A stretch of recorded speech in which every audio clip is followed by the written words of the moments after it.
মঙ্গলবার নারায়ণগঞ্জের সোনারগাঁও উপজেলার মেঘনাঘাটে highway police command and control monitoring সেন্টারে আধুনিক এআই ক্যামেরা ভিত্তিক অটো ফাইন সিস্টেমের উদ্বোধন করেন স্বরাষ্ট্রমন্ত্রী সালাউদ্দিন আহমেদ।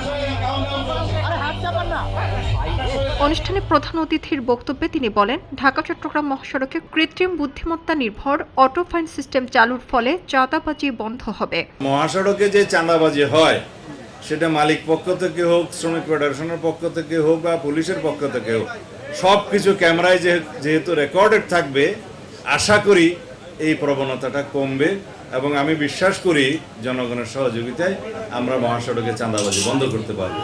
হাইওয়ে পুলিশের অতিরিক্ত আইজিপি ফারুক আহমেদের সভাপতিত্বে অনুষ্ঠানে বিশেষ অতিথি হিসেবে উপস্থিত ছিলেন বাংলাদেশ সড়ক পরিবহন ফেডারেশনের সভাপতি ও সংসদ সদস্য শামসুর রহমান শিমুল বিশ্বাস ও নারায়ণগঞ্জ ৩ আসনের সংসদ সদস্য আজহারুল ইসলাম মান্নান সহ অনেকেই।